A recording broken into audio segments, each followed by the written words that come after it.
Assalamualaikum warahmatullahi wabarakatuh. Selamat siang pemirsa TVRI dimanapun Anda berada. Senang sekali saya Muhammad Farisi menemani siang Anda dalam acara Jambi Bicara Senin 13 Oktober 2025.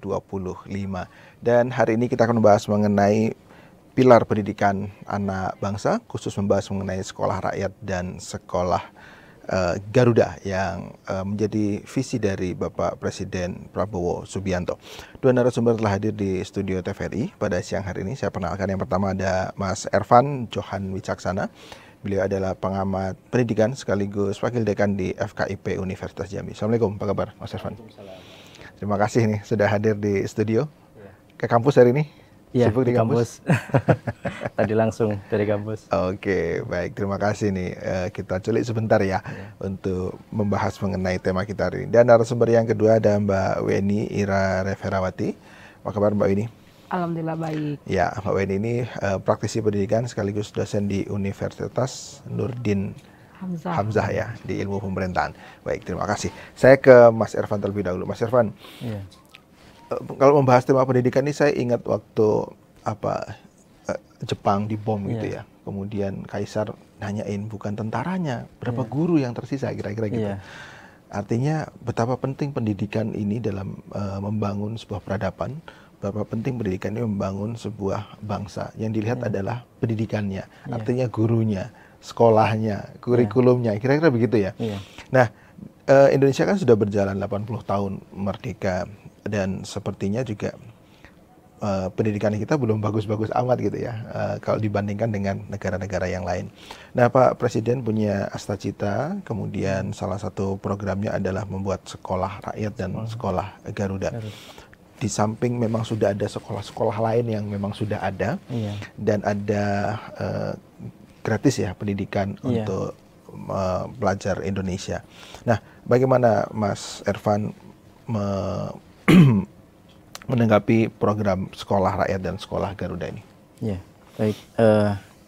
Jadi pendidikan di Indonesia ini sudah menampakkan jalan untuk akselerasi dalam hal kemajuan.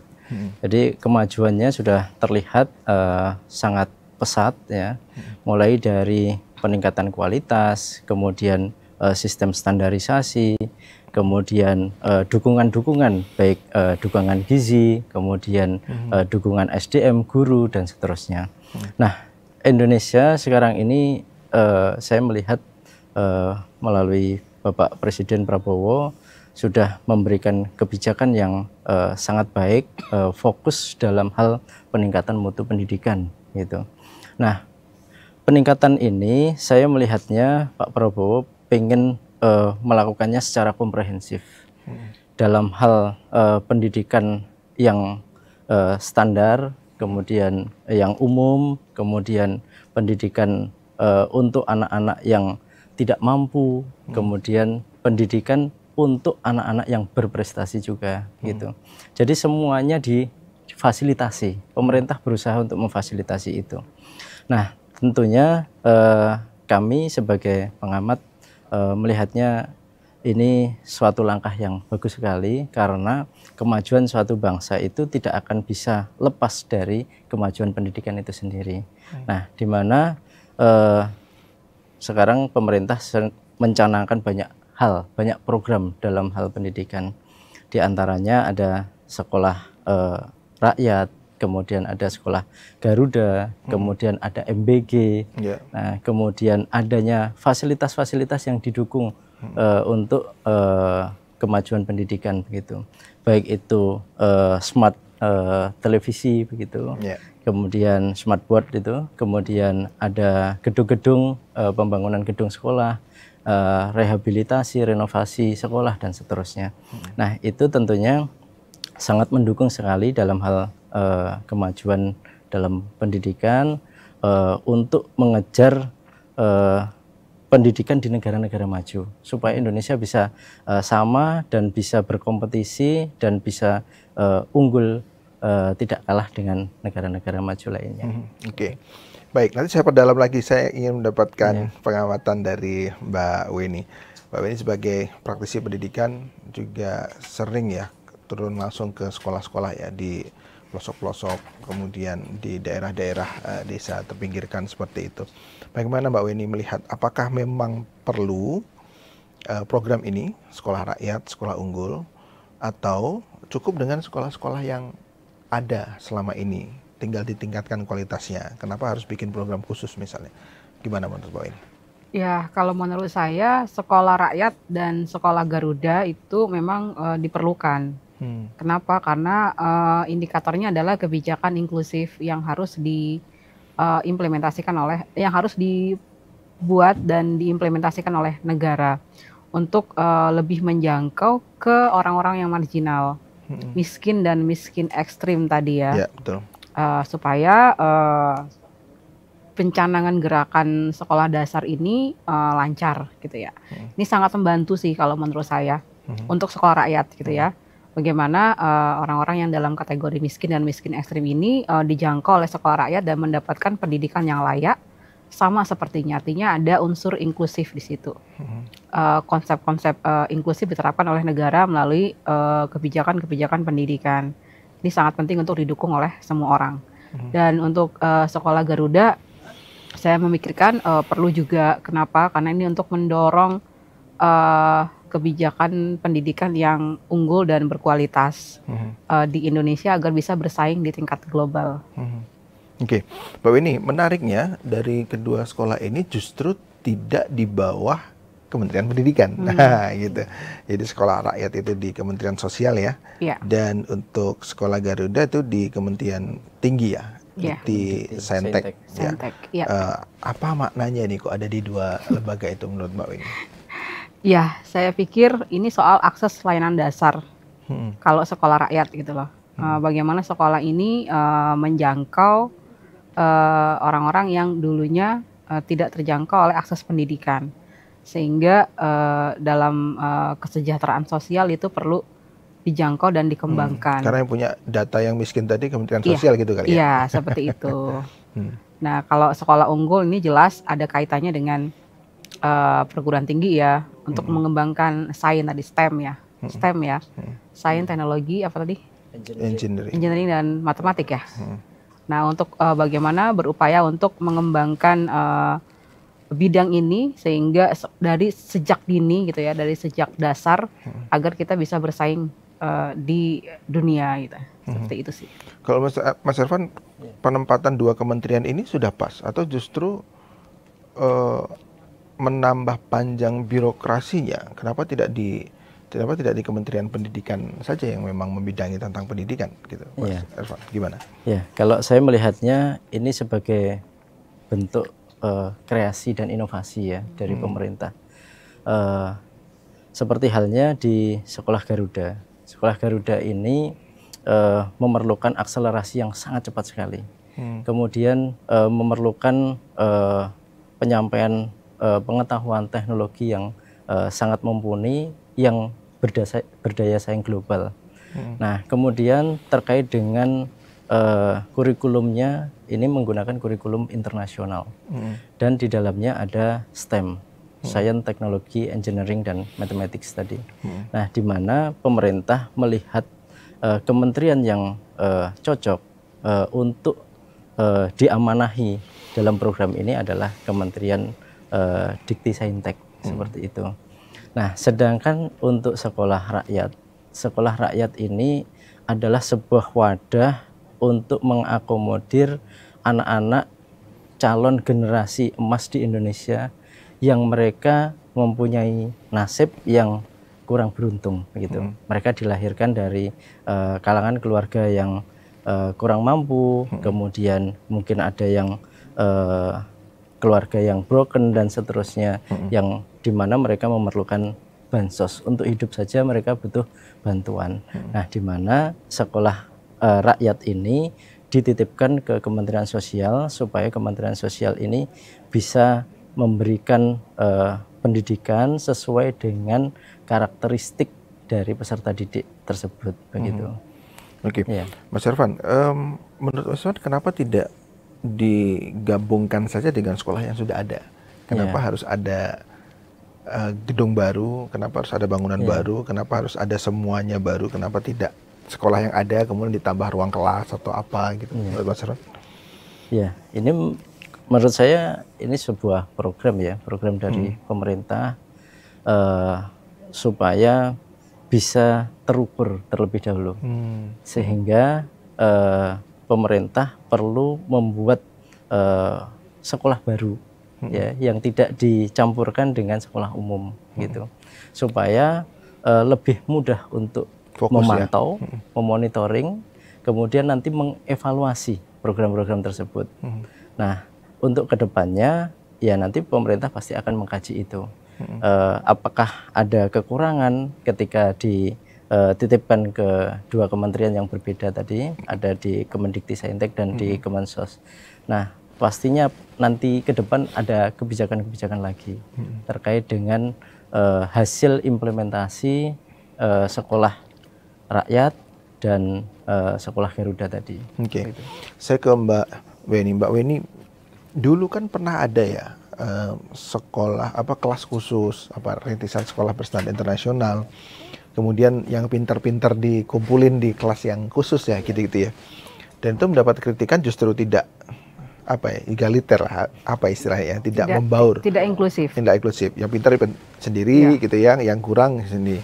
Nah, justru dengan adanya sekolah Garuda ini, bukankah kita kembali ke arah ke situ lagi, Mbak Weni? Saya rasa ini hal yang berbeda. Kenapa? Karena kan ukurannya bukan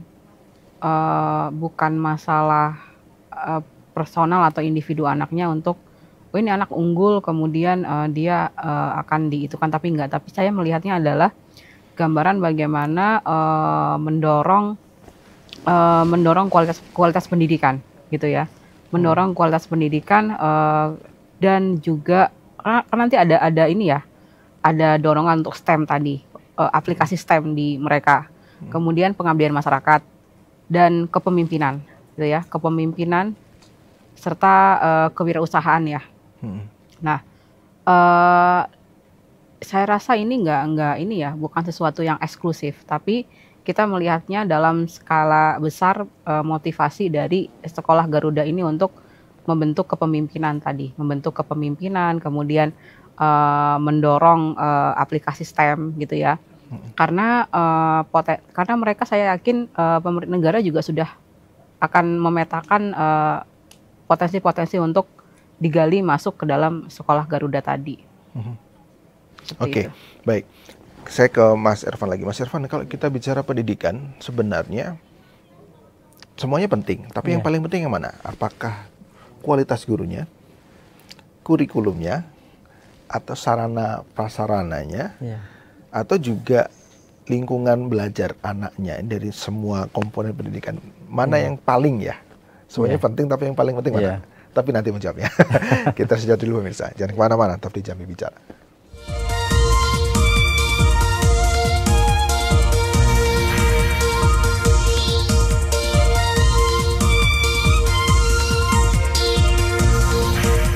Terima kasih pemirsa, masih tetap bersama kami di Jambi Bicara. Kita bicara mengenai pilar pendidikan anak bangsa, membahas mengenai sekolah rakyat dan sekolah Garuda.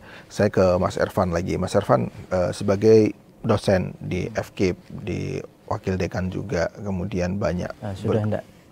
Ya, oke. Bergerak di bidang pendidikan gitu ya. Nah, apa sebenarnya yang paling penting di bidang pendidikan ini? Apakah gurunya, apakah kurikulumnya, apalagi sarana dan prasarananya? Saya lihat kemarin juga sarana dan prasarana dilengkapi ya, meskipun ada kasus korupsi yang menjerat gitu kan. Kemudian apakah lingkungan pendidikannya, termasuk bagaimana kualitas anak-anak di rumah, gizinya tadi kan, jangan sampai dia lapar ke sekolah juga tidak masuk gitu ya. Betul. Apa Mas yang paling penting? Ya, kalau dalam dunia pendidikan ini semuanya saling terintegrasi ya, dan saling mempengaruhi, saling berkaitan begitu.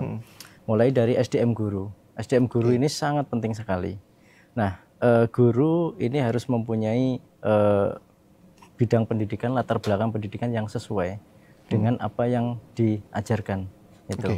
Mas, kalau dulu kita bicara guru ya, Kalau dulu kan SPG ya kalau nggak salah SPG, ya. SPG. Kalau sekarang kan nggak ada lagi SPG. Iya. Artinya dia sekolah sarjana pendidikan. Kemudian harus, kalau dulu ada akta 4. Akta 4. Sekarang PPG. PPG. Ya, pendidikan profesi guru. Ceritakan Mas, gimana ya perubahan perubahan ini guru menjadi guru. Ya, jadi dalam hal profesi ini, kalau insinyur kan ada profesi insinyur begitu. Betul. Kemudian dokter ketika mau dapat surat untuk bisa menangani pasien itu kan harus melaksanakan program kedokteran. Kalau di pendidikan ini, guru ketika mau mengajar dia harus mengantongi sertifikat pendidik atau serdik gitu. Nah, di mana sertifikat pendidik ini mereka harus ikut PPG terlebih dahulu. Sekarang begitu. istilahnya PPG.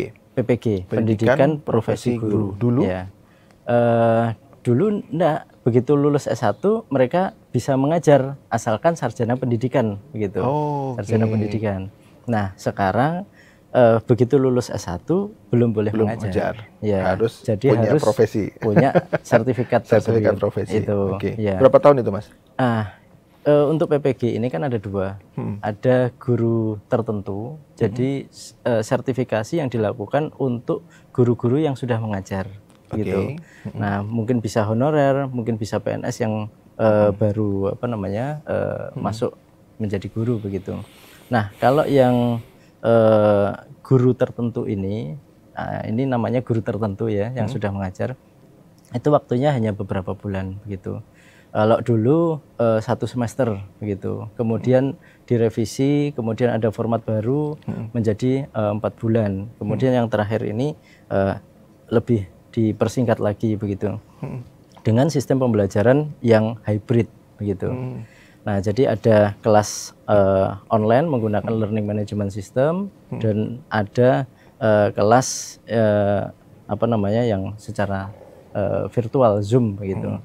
Nah, sedangkan yang kedua untuk yang fresh graduate itu kan karena mereka belum bisa langsung mengajar, mereka harus mengikuti PPG calon guru itu atau dulu namanya prajabatan gitu. Sekarang namanya jadi calon guru begitu. Nah, berapa lama itu, Mas? Mereka harus tes dulu, mereka harus daftar, mereka tes lagi, setelah lulus mereka dapat beasiswa dari pemerintah. Nah, kemudian mereka ada perkuliahan juga. Perkuliahannya juga hybrid. Ada yang di LMS. Berapa lama? 1 tahun. Kalau yang calon guru 2 semester gitu. Itu, dan setelah itu setelah perkuliahan mereka ada tes lagi, tes UKIN gitu. Nah, untuk menentukan kelulusan mereka. Nah, baru setelah lulus mereka dapat sertifikat. Artinya itu untuk menjaga benar-benar kualitas tadi, Mas ya. Betul ya. Oke. Jadi yang paling penting adalah gurunya. Ya. Kualitas gurunya. Ya, selain guru, fasilitas sarana prasarana juga harus memadai untuk terciptanya pendidikan yang unggul begitu.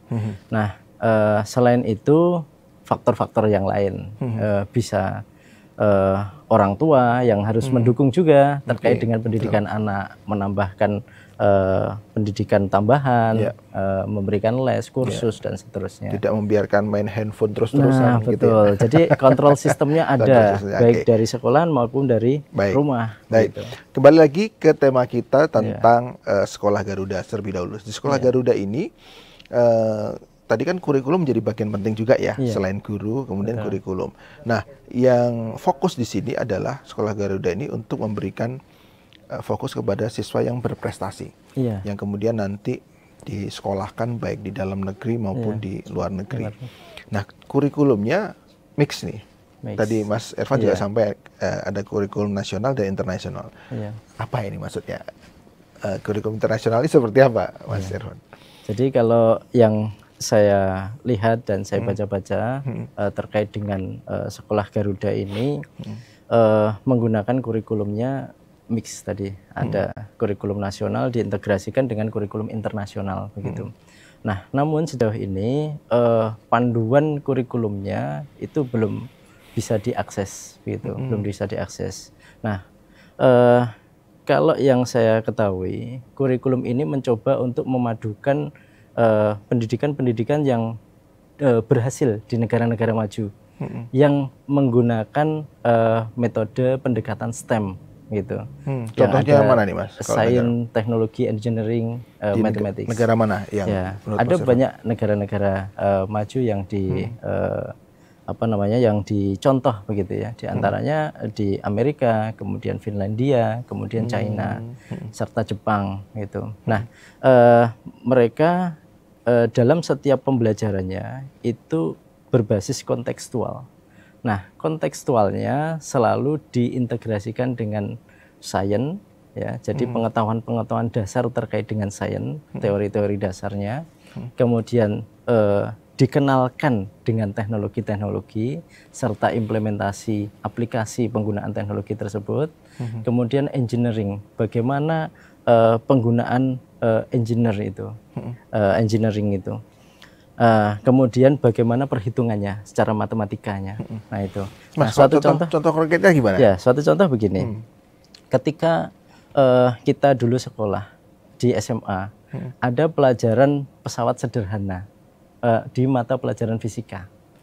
Ya, di pesawat sederhana itu ada pengungkit. Bagaimana cara mengangkat batu yang besar yang tidak bisa kita angkat dengan tangan kita, tetapi kita bisa menggesernya dengan bantuan alat. Contohnya pengungkit. Sederhananya linggis, kemudian ditekan begitu, linggis yang panjang. Nah, semakin panjang yang area sumbu dengan di tangan kita, itu semakin ringan. Nah, kemudian diajarkan bagaimana cara menghitungnya begitu. Nah, dalam STEM ini anak-anak diminta untuk berinovasi. Berinovasi bagaimana caranya supaya pesawat sederhana ini bisa kita hadirkan menjadi sebuah alat-alat yang konkret untuk membantu pekerjaan manusia, pekerjaan kita ketika dalam kehidupan sehari-hari gitu. Satu contoh seperti itu. Contoh yang kedua, contoh misalkan bidang miring, bagaimana cara mendaki supaya lebih mudah. Nah, makanya ada bidang miring yang dibuat memutar spiral begitu. Contoh menaiki gunung itu kalau nanjak langsung mungkin kendaraannya nggak kuat gitu. Maka jalan itu dibuat berkelak-kelok begitu. Nah, ini perlu disampaikan kepada peserta didik supaya mereka itu memahami manfaatnya apa. Nah, manfaat kita mempelajari itu apa? Kemudian nanti aplikasinya apa begitu. Apakah ketika mereka menjadi arsitek, insinyur, kemudian mereka bekerja di dinas PU, ketika mereka membangun jalan, membuat baut ya, yang sederhana itu kan baut itu. Baut melingkar begitu.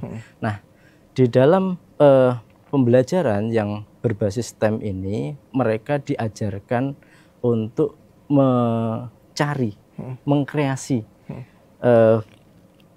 teori yang bentuknya itu teoritis ke dalam applied learning begitu. Jadi aplikasi dalam pembelajaran. Ini nanti mau digunakan menjadi apa? Gitu. Kadang-kadang kita berpikir kita dulu belajar ini untuk apa ya? Nah, betul. Kehidupan sehari-hari kayaknya nggak kepake gitu. Baik, nanti saya perdalam lagi nih, menarik tentang STEM ini. Saya ke Mbak Weni. Mbak Weni, kita bicara sekolah rakyat ya. Ternyata di sekolah rakyat ini Mbak Weni, untuk anak SD, SMP, SMA. Kalau sekolah Garuda kan khusus SMA ya kalau tidak salah.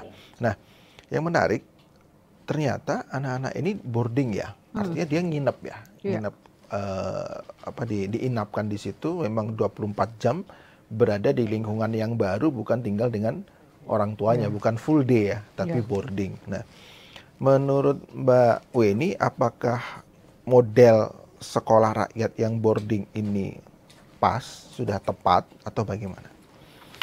Kalau menurut saya tepat-tepat saja. Kenapa? Karena boarding itu kan mengajarkan kedisiplinan ya. Kedisiplinan, terus yang penting yang utama disiplin dulu. Itu kan yang diajarkan ke mereka. Terus bagaimana mereka mengelola waktu, mengelola jadwal mereka sehari-hari, terus mematuhi peraturan, kemudian juga berinteraksi dengan temannya, seperti itu. Jadi menurut saya ini cocok aja sih kalau untuk membentuk karakter anak-anak yang secara inklusif masuk ke sekolah rakyat. Oke. Nah, dengan sekolah rakyat yang seperti itu kan tentu gratis ya, Mbak Weni ya. Dan yang dicari adalah orang-orang yang dari keluarga miskin dan miskin ekstrim ya. Di Jambi kan sudah ada beberapa ya. Apa ini pernah datang ke sekolah itu? Atau? Belum sih, tapi hanya melihat dari berita. Dari berita. Apa yang kan sudah berjalan nih, Mbak Weni. Apa yang Mbak Weni bisa analisis, amati dari sesuatu yang sudah berjalan, sekolah rakyat sudah berjalan ini? Sebenarnya kalau saya pribadi melihatnya ya dari segi akses dan layanan aja gitu ya. Artinya sekolah ini bagus-bagus aja untuk mendukung supaya orang-orang miskin dan miskin ekstrim ini nggak putus sekolah gitu ya. Dan mendapatkan layanan pendidikan yang sama dengan yang lainnya. Jadi sekolah rakyat ini harus didukung juga gitu ya supaya nggak ada lagi masalah putus sekolah di sana. Dan saya sih melihatnya karena juga diajari kewirausahaannya mereka ya. Artinya nanti mereka juga bisa memanfaatkan sekolah ini untuk perkembangan dan pertumbuhan diri mereka ketika lulus nanti gitu. Jadi untuk memutus apa? Mbak Weni, akan kompleks ya kalau biasanya dengan boarding ini. Apakah harus dipisah SD, SMP, SMA? Laki-laki juga harus mungkin gedungnya dipisah. Kalau enggak ada mungkin nanti ada bullying nih dari SMA ke SMP, SMP ke SD. Kan persoalan-persoalan itu kan sering terjadi ya di lingkungan sekolah-sekolah kita ya. Pelecehan seksual nih anak-anak sekarang ini, terus apakah boleh juga pegang handphone dan lain sebagainya. Menurut Mbak Weni gimana nanti mengelola sekolah yang boarding seperti itu? Ya meniru apa yang terjadi di barak militer aja gitu, ya kan? Artinya meniru sistem-sistem militer, bagaimana sekolah-sekolah yang semi-semi kemiliteran tadi ya, semi-semi kemiliteran tadi bagaimana mengelola boarding ini? Kan tujuannya adalah disiplin ya, disiplin. Jadi kalau pemisahan jelas harus gitu ya. Kemudian kalau lihat-lihat di pesantren juga kan nggak dipisah ya, yang senior dengan junior kan sama. Ada yang dipisah, ada yang enggak ya, gitu ya. Nah, bahkan sampai ekstrem tidak boleh masuk ke wilayah adik kelas gitu ya, karena takut tadi terjadi seperti bully gitu ya. Bully itu kan tergantung sistem. Kalau sistemnya ada deteksi dini soal bully dan pelecehan seksual gitu ya. Ya insya Allah itu tidak akan terjadi. Deteksi dini maksudnya bagaimana, Mbak? Ya ada cara bagaimana siswa itu mudah melaporkan, ditindaklanjuti gitu ya. Terus ada sistem yang responsif terhadap itu gitu ya. Tidak menyangkal tapi justru responsif gitu. Terus sama-sama mendidik anak-anak untuk mengetahui ini bully, ini kekerasan seksual gitu. Nah, kalau ada sistemnya seperti itu insya Allah nggak ada. Tapi kalau sistemnya tidak ada ya itu akan terjadi atau menutup-nutupin. Tapi semoga tidak terjadi. Oke, baik. Saya kembali lagi ke Mas Ervan. Mas Ervan, kita bicara mengenai kurikulum STEM tadi ya. STEM ini kurikulum atau apa maksudnya? Bukan, pendekatan. Pendekatan ya. Saintek, engineering, matematik dan teknologi.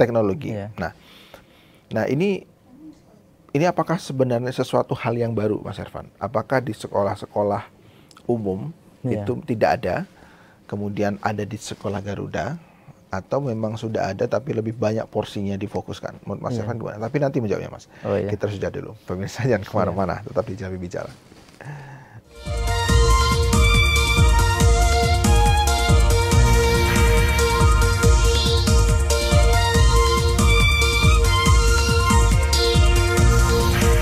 Oke, baik pemirsa, kita lanjutkan kembali.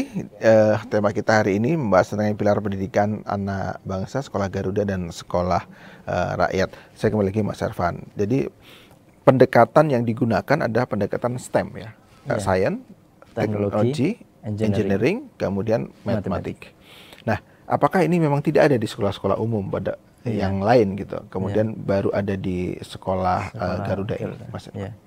Nah, kalau saya melihatnya di sekolah umum itu juga sudah didorong menggunakan STEM gitu ya. Mulai dari pendidikan yang menggunakan kurikulum K13, kemudian kurikulum Merdeka, belajar. Sekarang Merdeka belajar dengan pendekatan deep learning atau pembelajaran mendalam. Nah, itu semuanya sudah dikenalkan dan guru diminta melakukan pembelajaran yang berpusat pada siswa, kemudian dengan menggunakan pendekatan STEM. Dan pembelajarannya diarahkan ke pembelajaran berbasis masalah atau case based dan project based itu. Nah, jadi sebenarnya sudah ada di sana di sekolah umum, namun tidak diwajibkan secara masif begitu ya. Jadi tidak harus semua pelajaran, tidak harus semua materi itu menggunakan STEM begitu. Jadi guru berhak menentukan sendiri pendekatan yang mau digunakan. Apakah mereka menggunakan pendekatan STEM, apakah mereka pakai pendekatan flip atau mereka kontekstual atau apa begitu. Nah, itu diserahkan oleh gurunya. Nah, namun di sekolah Garuda ini saya melihatnya ini lebih ditekankan secara komprehensif begitu ya. Hampir setiap kegiatan-kegiatan itu berbasis STEM begitu. Ada saintifiknya, kemudian sampai ke implementasi kontekstualnya yang berkaitan dengan kehidupan sehari-hari gitu. Oke. Baik, saya ke Mbak Weni lagi. Mbak Weni, terkait dengan sekolah rakyat ini atau termasuk juga di sekolah Garuda, itu kan boarding juga ya kalau yang sekolah Garuda. Kemudian ada pendekatan STEM tadi. Menurut Mbak Weni, apakah itu menjadi tolok ukur utama yang memang itu harus dilakukan hari ini ya untuk mengejar ketertinggalan dengan negara-negara lain di bidang pendidikan? Enggak sih, kalau boarding enggak ya. Boarding kalau STEM iya. Kalau STEM saya rasa iya, karena ini sudah menjadi isu global ya. Jadi pendekatan STEM wajib, harus wajib ya? Sih. Karena ini menjadi isu global, supaya kita nggak tertinggal dengan negara lain, gitu kan ya. Nah, kalau boardingnya enggak. Boarding sebenarnya bisa menjadi pilihan, tetapi kan ini case-nya khusus. Kalau Garuda, saya rasa di Taruna aja ya Mas ya. Ada sekolah-sekolah yang enggak sistemnya boarding juga enggak gitu loh. Kalau sekolah rakyat kan memang harus gitu ya. Kenapa? Karena tadi untuk mendidik disiplin gitu ya, mendidik karakter mereka. Ya itu menjadi satu pilihan utama sih kalau boarding di sekolah rakyat. Gitu ya, seperti itu. Oke. Nah, ini pertanyaan untuk Mbak Weni dan Mas Servan ya, sama. Jadi kalau kita lihat, kan kita sering dengar ya, kita tidak kekurangan orang pintar Indonesia, tapi kekurangan orang yang jujur gitu ya kira-kira. Nah, terus kalau kita bisa juga mengenai tujuan pendidikan nasional kita yang ada di undang-undang, bahwa sebenarnya tujuan pendidikan itu menghasilkan generasi muda, anak-anak bangsa yang berakhlakul karimah dan berbudi pekerti yang luhur. Ternyata itu yang menjadi kalimat utama ya di paragrafnya itu, yang kalimat utamanya adalah berakhlaknya dan berbudi pekerti yang luhur. Apakah kurikulum STEM dan lain-lain ini, apakah memang sudah ada menurut Mbak Weni, atau ini belum ada dan harus ditingkatkan? Pelajaran atau materi tentang berakhlakul karimah dan berbudi pekerti itu maksud saya. Berakhlakul karimah dan berbudi pekerti luhur itu kan tidak harus khusus. Misalnya khusus di pendidikan karakter saja atau khusus di agama saja. Tetapi saya melihat kalau pengalaman-pengalaman saya dulu itu juga diterapkan oleh guru biologi saya, guru matematika saya, guru kimia saya. Di situ juga bisa disisipin bagaimana kita harus berbudi pekerti luhur gitu ya. Dan dengan misalnya, oh ya ilmuwan itu harus jujur, gitu kan ya. Ilmuwan harus jujur, terus kita juga harus menghargai karya orang, mengapresiasi rekan dan sebagainya. Saya rasa dengan adanya STEM pun ini bisa dijadikan, jadi ilmu pengetahuan itu bukan berarti terpisah sih dengan akhlak dan budi pekerti, tapi menjadi satu kesatuan. Dan ini nggak masalah bagi saya ketika itu tidak menjadi kekhususan gitu, karena kita orang timur gitu ya. Jadi saya rasa guru-guru pun punya kewajiban untuk juga mengajari hal-hal yang rasional dan sportif di situ yang mengandung karakter dan budi pekerti melalui ilmu pengetahuan. Kalau Mas Irfan gimana Mas? tujuan pendidikan nasional ini kan memang harus dipegang teguh dan dipedomani oleh semua pendidik ya, begitu. Nah, kalau saya lihat di dalam kurikulum nasional di sekolah umum ini sudah terintegrasi begitu ya, mulai dari penanaman profil pelajar Pancasila, kemudian 8 dimensi pembelajaran begitu. Nah, kalau yang di sekolah Garuda ini karena ada yang boarding dan ada yang tidak. Nah, kalau yang boarding ini sudah sangat bagus sekali penanaman karakter akhlak beriman, bertakwa, akhlak, kemudian sopan santun dan seterusnya itu ditanamkan betul-betul di sana begitu. Suatu contoh ketika kita melihat di SMA Taruna Nusantara. Nah, di sana di Magelang itu mereka boarding gitu, mereka boarding. Nah, setiap penganut agama itu diberikan kesempatan untuk menjalankan kewajiban agamanya. Itu. Yang Muslim ya sholat berjamaah tepat waktu di awal waktu begitu. Nah, kemudian yang non Muslim juga diberi kesempatan untuk menjalankan ibadahnya dan itu ada instrukturnya, kemudian dipantau, dimonitor, nah, kemudian bahkan dinilai begitu. Nah, kalau yang di sekolah rakyat, nah ini menjadi sebuah tantangan ya bagi pemerintah dan bagi Kementerian Sosial dalam mengintegrasikan pendidikan karakter dan nilai-nilai spiritual ini di dalam semua aspek pembelajaran. Nah, karena kita semua tahu input siswa dari sekolah rakyat dan sekolah Garuda ini berbeda. Tentu kalau yang sekolah Garuda itu ya untuk mengarah ke unggul itu sangat dekat sekali begitu ya. Nah, kalau yang di sekolah rakyat ini memang karakter guru, kemudian metode penyampaian nilai-nilai spiritual, karakteristik ini pendekatannya berbeda, sangat berbeda dengan sekolah umum, apalagi dengan sekolah Garuda. Nah, guru-gurunya ini harus lebih soft, kemudian harus lebih humanis, ya, lebih humble begitu, supaya penanaman jiwa-jiwa spiritual itu bisa melekat pada diri siswa itu. Oke, Mas Irfan, saya baca di sekolah Garuda ini kan juga mengkombinasikan dengan teknologi-teknologi yang canggih ya, digitalisasi, alat-alat yang canggih. Seberapa penting itu menjadi support sistem bagi pendidikan yang unggul? Alat-alat canggih itu.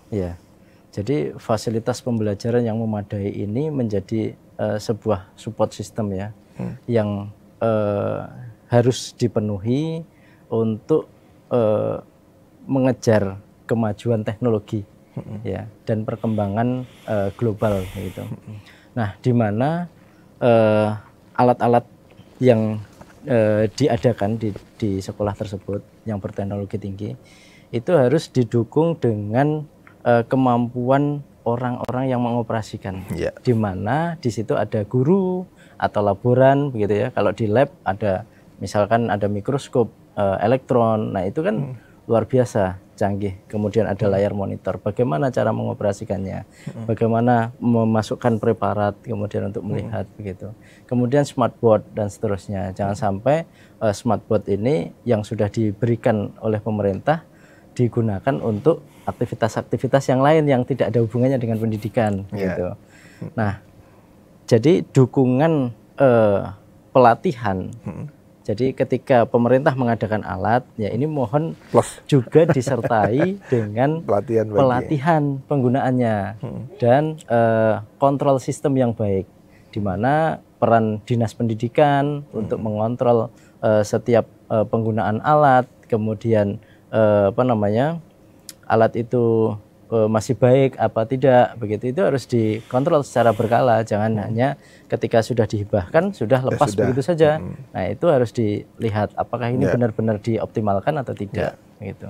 Dan kalau itu tidak dioptimalkan menjadi korupsi juga itu sebenarnya. Iya, betul. Iya, karena barangnya tidak bermanfaat sesuai dengan fungsinya ya. Baik, Mbak Weni, kalau mau dikritisi dua program ini, Sekolah Rakyat dan Sekolah Garuda, apa yang harus dikritisi? Saya rasa kritik positif yang perlu diperlukan Sekolah Rakyat adalah bagaimana nanti program ini berkelanjutan gitu ya. Maksudnya gini, ini memang benar-benar ada manfaatnya bagi penerima sasaran program dan berkelanjutan meskipun ganti presiden kah atau apa gitu ya. Seperti itu. Dan Sekolah Garuda ini ya semoga bisa memang bisa menjadi batu loncatan dan menjadi inisiator untuk mendorong pendidikan kita bersaing di tingkat global. Itu sih Mas. Oke. Kalau menurut Mas Irfan, apa kalau harus dikritik? Ya, apa kalau yang masih kurang? Pandangan saya, Sekolah Rakyat dan Sekolah Garuda ini merupakan bentuk niat tulus dari pemerintah ya dalam menyajikan dan memfasilitasi layanan pendidikan secara menyeluruh dan berdaya saing global yang unggul begitu. Nah, tentunya setiap program ketika di awal itu ya pasti ada plus minusnya begitu. Ada tantangan yang tersendiri dari pemerintah. Nah, maka kalau menurut saya pemerintah di sini perlu mengajak semua stakeholder ya untuk mengevaluasi memberikan masukan gitu ya terkait dengan program-program yang telah diselenggarakan begitu. Oke. Harus saya potong dulu. Kita jeda dulu. Nanti masih ada satu segmen lagi. Jangan kemana-mana pemirsa, tetap di Jambi Bicara.